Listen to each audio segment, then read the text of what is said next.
Hello నమస్తే, నేను మోద్ కళ్యాణ్. ప్రస్తుతం రాజకీయాల్లో పగలు ప్రతీకారాలే ఎక్కువైపోయాయి. ఒక నేత గౌరవించుకోవడం అనేది రోజు రోజుకు తగ్గిపోతున్నాయి. గతంలో నాయకులు ముఖ్యమంత్రి స్థాయిలో ఉన్న నాయకులు సైతం ప్రతిపక్షంలో ఉన్న నాయకులను ఆ విధంగా గౌరవించేవారు. కానీ ప్రస్తుతం రాజకీయాల్లో ఏ విధంగా అయితే నాయకుల మధ్య గొడవలు కావచ్చు, ఒకరిని ఒకరు టార్గెట్ చేసి ఒకరు ప్రభుత్వంలో ఉన్నప్పుడు ప్రతిపక్షంలో ఉన్న నాయకులను ఇబ్బంది పెట్టడం ఇలా మనం చూసాం. ప్రస్తుతం ముఖ్యమంత్రి అయిన రేవంత్ రెడ్డి గారు మాత్రం ప్రస్తుత రాజకీయాలకు చాలా భిన్నంగా వ్యవహరిస్తున్నారని చెప్పవచ్చు.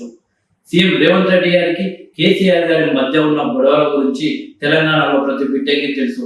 ప్రతిపక్షంలో రేవంత్ రెడ్డి గారు ఉన్న సందర్భంలో సీఎంగా ఉన్న కేసీఆర్ గారు తన కుటుంబాన్ని అలాగే రేవంత్ రెడ్డి గారిని ఏ విధంగా ఇబ్బంది పెట్టాడో కూడా మనకందరికీ తెలిసిందే. కానీ రేవంత్ రెడ్డి గారు ముఖ్యమంత్రిగా బాధ్యతలు తీసుకున్నారంటే కేసీఆర్ గారి తుంటి ఎముక విరిగి హాస్పిటల్ పాల్గొవడం జరిగింది. కొన్ని రోజులు బెడ్ రెస్ట్ కి పరిమితం కావడం జరిగింది. అలాంటి సందర్భంలో రేవంత్ రెడ్డి గారు వెళ్లి కేసీఆర్ ని పరామర్శిస్తారని చెప్పేసి ఎవరు అనుకోలేదు. కానీ అందరి ఊహాగానాలను పక్కకు పెట్టి అందరి అంచనాలను తలకిందు చేసి మాజీ సీఎం కి ఇబ్బంది ఎదురైనప్పుడు తనకు అండగా ఉండాల్సిన బాధ్యత తనపై ఉందని, తనకు కొంచెం పరామర్శించాల్సిన అవసరం కూడా తనపై ఉందని చెప్పేసి వెళ్లి మాజీ సీఎం కేసీఆర్ ని కలవడం జరిగింది.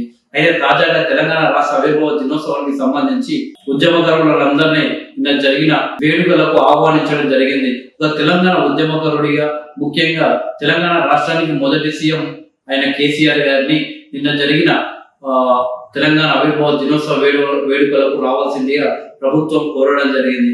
కానీ కేసీఆర్ గారు మాత్రం ప్రభుత్వం ఆహ్వానాన్ని తప్పుపడుతూ నాకు మాట్లాడే అవకాశం కూడా ఇవ్వలేదు, అందుకే నేను రావట్లేదు.